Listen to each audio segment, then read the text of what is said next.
How's it going, everyone? Jesus here, aka Tyrant Dominus, and I'm here to tell you a little bit about Anchor. Anchor is the one-stop shop for recording, hosting, and distributing your podcast. And best of all, it's 100% free and ridiculously easy to use. And now Anchor can match you with great sponsors who want to advertise on your podcast. That means you can get paid to podcast right away. In fact, that's what I'm doing right now by reading this ad. Honestly, Anchor is a very enjoyable platform to be on, listen on, and just a joy to be a part of this community. Anchor, come check us out.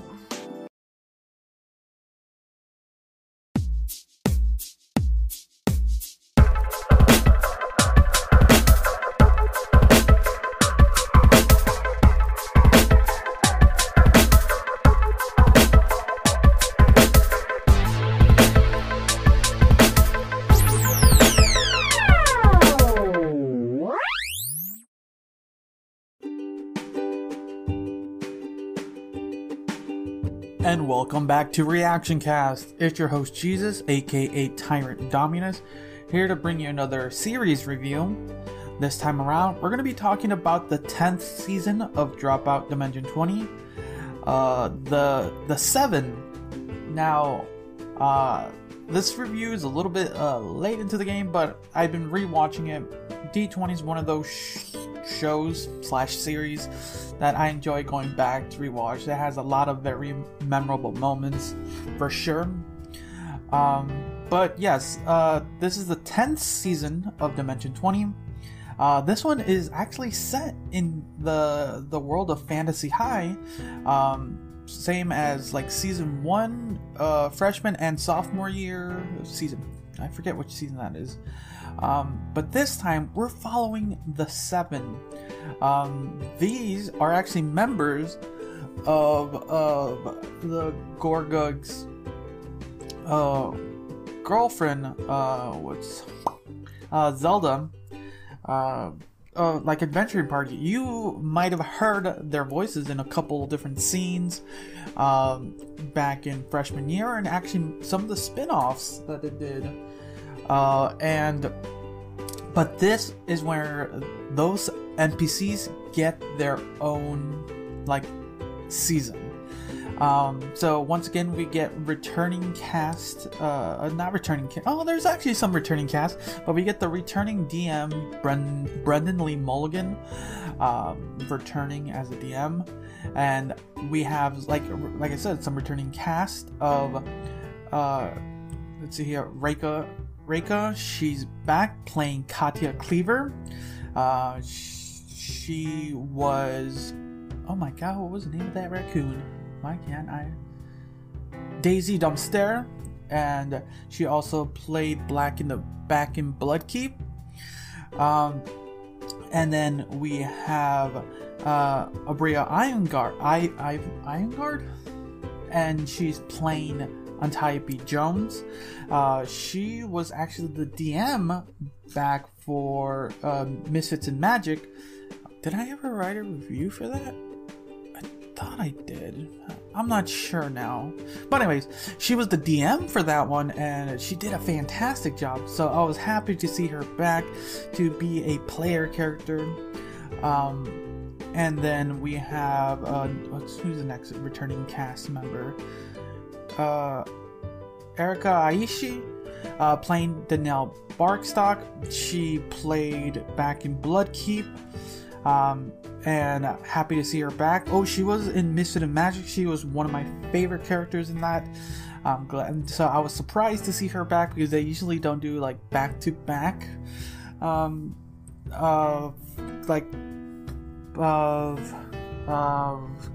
cast members in these things. So I was like, oh, she's back for another one. I'm happy. And then we have 3 new faces that I've never seen before.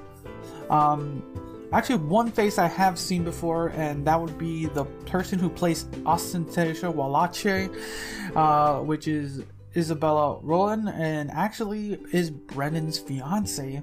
She has appeared in other Dropout content, And when I saw her here, I was surprised and actually pretty happy to see this combo, because we've seen a couples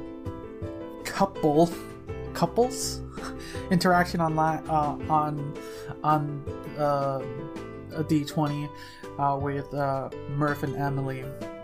So this was fun to see how this would react. This is gonna be like, okay, this is gonna be fun.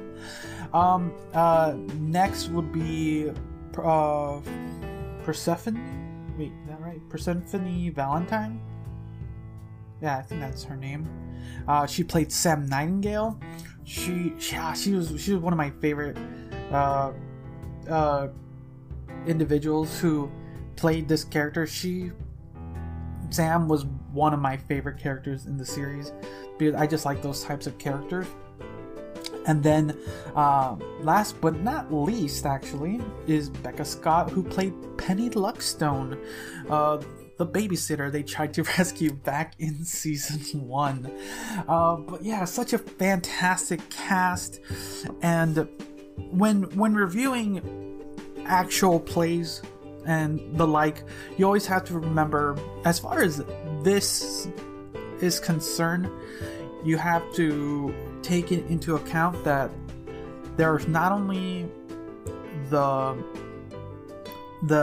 cast, all 7 members, but there's always that hidden 8th member, and that's the roll of the dice. The dice is that hidden member that can change up the story of how the world is worked, because every individual can portray their character to the best of their abilities, but it's always that 8th member that throws sometimes a wrench into it, but sometimes can make it blossom to something new. And for sure, the dice did some fun stuff this season. But yeah, so you always have to take that into account, that it's not only these individuals like sharing this shared story and presenting it to the audience, but it's always that one hidden member that can change it up and see what happens. So as far as narrative wise, you always have to remember there's always that extra member hidden behind when it comes to like actual plays and narrative speaking. But let's go with some of the other stuff before we go into kind of the narrative. So sound wise, they did a fantastic job. Also, when I'm gonna be kind of reviewing this, I always watch it the day of and re-listen to it at work, like just pure listen. So I always have at least a minimum like twice. So that's a lot. There's a lot of hours of D20 I've done, but it kind of gives me also like visually all the minis, because this time it was all on digital, which was really cool. And just listening to the behind the scenes with all the like the creative people, it's cool to see that they're integrating some new technology into this, because as much as I do enjoy the board and everything, just having this new freedom to have multi-boards and stuff like that was visually great. And some shenanigans were a play for sure, and having that digital board helped a lot, and it works really well for this digital medium. The audio was really great. All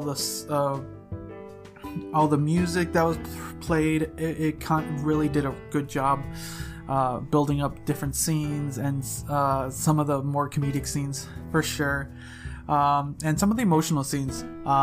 The music did help a lot to build up those for sure. And then let's see, that's kind of it, because now going into like the narrative and how every individual played their character. Now, when you have to do it, when you're reviewing it that way, you gotta have to be careful, because the characters are their creators, basically personification of what they designed their character to be. So it's interesting when they're presented here. So from what they were presenting to us, the audience, I felt that one fantastic set of individuals. Like, for sure, as far as like characters in the show, Sam and Katya were my favorite like characters to follow the story of, and both Persephone and Reika did a fantastic job with just showcasing. Because for one, characters like Katya and Sam are, for me, some of my favorite. Like, kind of this what's the best way to describe it?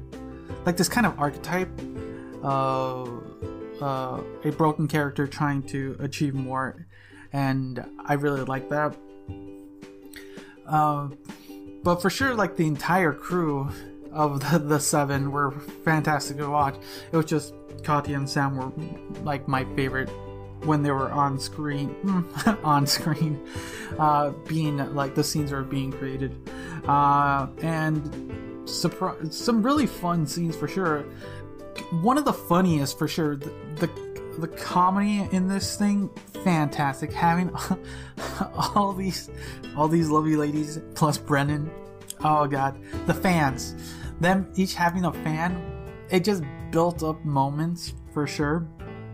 And I kind of forgot the narrative. Basically, the narrative of this story is, so the seven, if you remember back in Fantasy High, after they graduated, they were caught by Calvaxus so he can get revived and all that shenanigans, all right. And then they get rescued at the end of freshman year.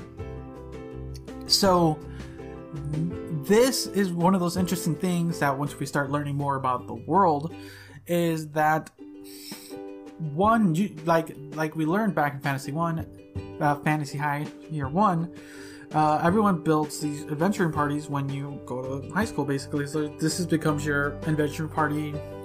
Basically, you group up and like these are who you're going to be with for the next 4 years. And like, okay, but these girls were trapped in palimpsest, and now there's like I think some were like seniors and some were juniors, and once some graduate, like the party will be broken. So the plot of this story is them trying to find a way to graduate together in one way or another, and throughout along the ways they kind of like end up destroying the multiverse. And like, okay, how the hell are we gonna fix that?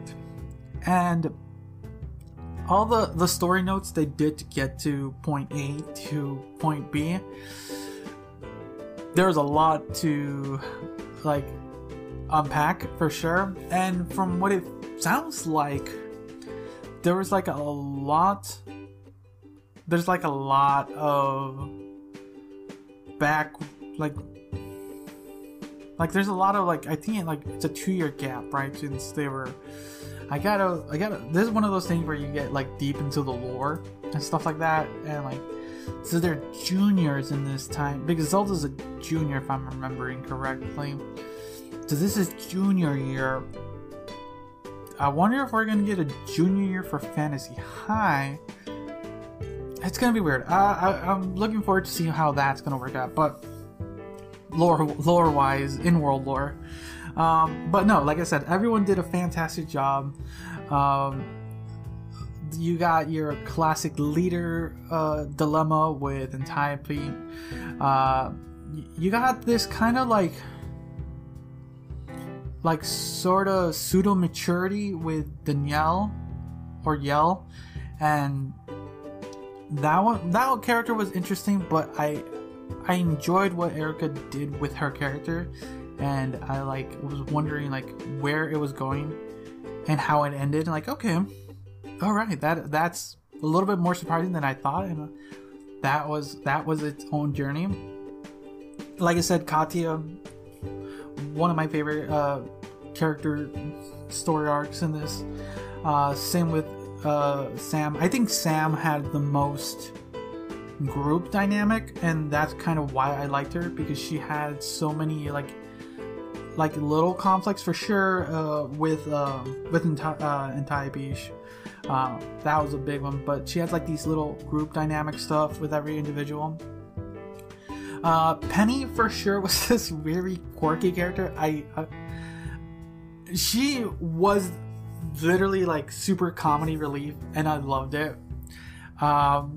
And Becca did a fantastic job with every scene, and I'm not gonna lie, I've rewatched so many of those scenes, just because they have so much comedic factor, and Ostentation, like Izzy did it, like wow, it's just fun moments for sure. A scene stealer in battles for sure. She did a great job, and interesting story arc for what was she? She was a cleric, if I'm remembering correctly. I can double check. What was Ostentation? I think she was a cleric. Was she a cleric? Forge. What was it? Forge.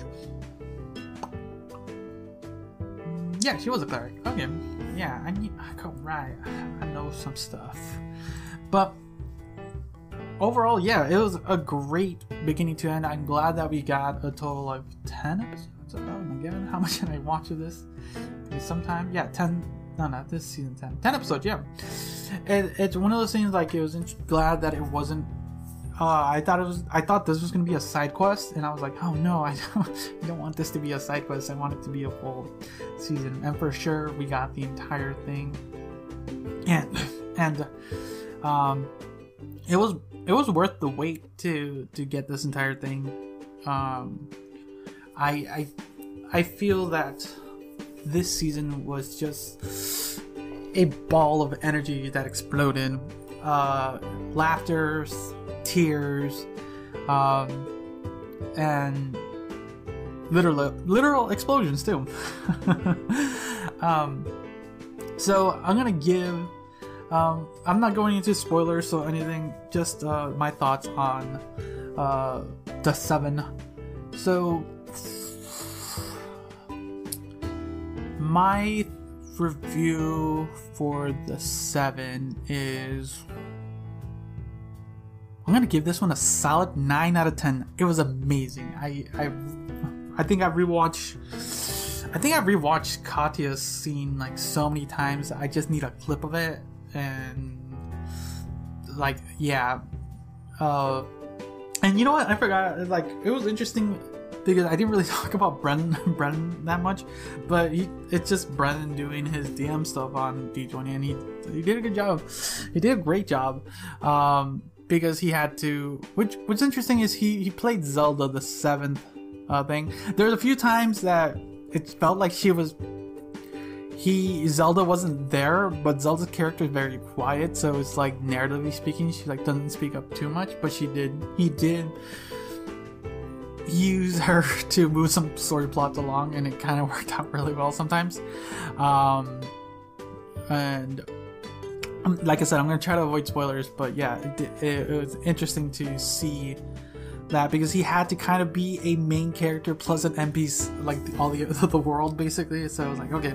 And the story he came up with as he went along was interesting, and the like I said, this is one of those actual plays that you have to watch for sure, because some of those faces and some of the things everyone did, sometimes like a picture can say a million words, and for sure some of the scenes where some people just don't talk and just kind of like scrunch their face up or are in awe when craziness happens, for sure is worth them like a million words. And yeah, but yeah, 9 out of 10. Let me know what you guys thought about it. If you're listening to this, leave a message on my Twitter or Instagram at Tyrant Dominus. If you're watching this on YouTube, leave your thoughts in the comments. Let me know what you guys thought about the 7. And then, yeah, are you guys excited for the next, I believe this is the next side quest, what is the side quest called, actually? I forgot now, because I've been so busy getting this one ready. I think it's called Shriek Week? Yeah, Shriek Week trailer just came out. I'm excited for that. We'll see where that takes us. But yeah, for at least the 7, I'm looking forward to seeing if they're going to continue this, or if they're going to have a little crossover with our Fantasy High crew. For sure, there'll be some interesting things in there. But yeah, so thanks again for listening. Until next time, see ya.